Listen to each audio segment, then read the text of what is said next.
les amis, donc on va dire un petit mot au sujet des banques. Alors, elles ne sont pas à la corde comme en 2008, mais elles sont liées par des prêts qu'elles ont faits à diverses assurances, des assurances vie, des services techniques, etc. Et certaines entreprises endettées ont plus de mal à rembourser actuellement et tous ces arrangements financiers deviennent fragiles.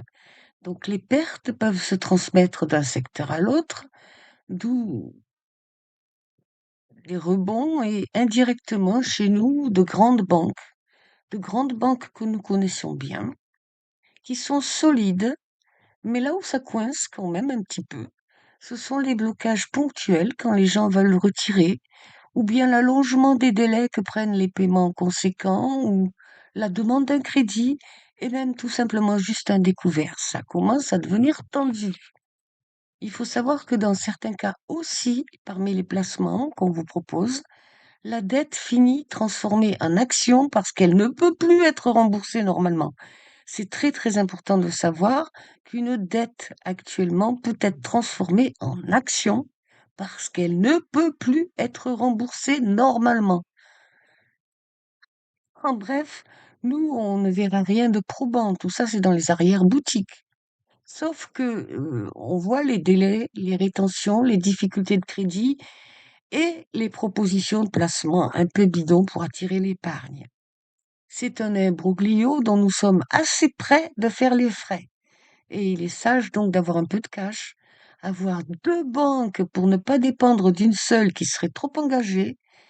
Et c'est valable aussi pour celles qui voyagent ou voudraient mettre quelques ronds à gauche. Le conseil, il est bon pour tout le monde. En cas de besoin, de toute façon, la première banque au monde, tout le monde le dit, c'est celle du fond de votre poche.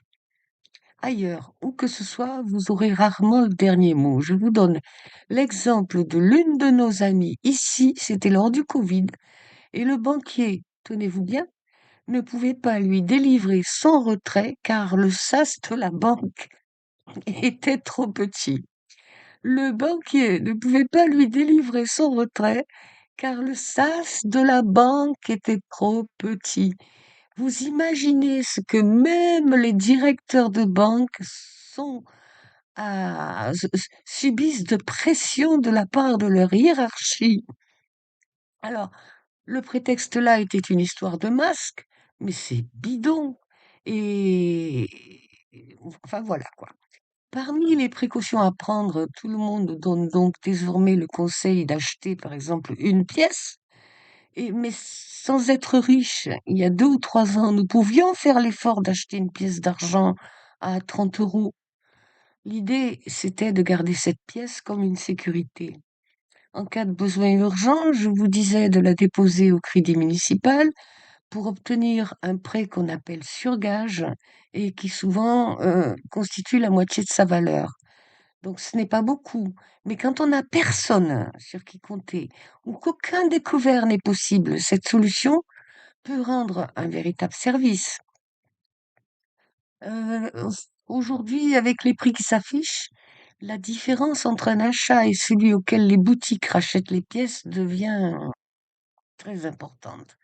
Parce que acheter une pièce qui valait 30 euros à l'époque, acheter une pièce maintenant, 65 ou 120 euros. Déjà, il faut pouvoir. Une pièce qu'on vous reprend 50, ça fait cher payer ce qui est censé être une sécurité. Et d'ailleurs, d'où l'intérêt de garder longtemps sa pièce.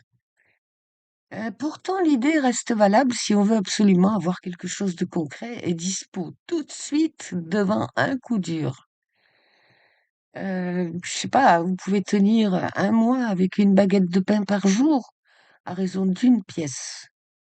Ça vous permet de tenir sans avoir les yeux qui sortent des orbites quand la DRH semble la nana la plus riche du bâtiment parce qu'elle mange innocemment son sandwich au poulet. Voilà. Et le mois d'après ou plus tard, vous récupérez votre pièce avec paiement d'un intérêt. Euh, il est un peu difficile à digérer, mais votre estomac vous dit merci quand même. Voilà, cette courte vidéo fait suite à un article de RTL où François Langlais a alerté sur une sorte de circuit parallèle qui prête de l'argent. Ce circuit parallèle s'appelle shadow banking, qu'on traduit par la finance de l'ombre. Ce sont les économistes qui l'appellent comme ça. Vous en déduirez que pour le moment, le climat est donc un peu tendu et vous en tirerez vos conclusions. Moi, je vous dis à bientôt.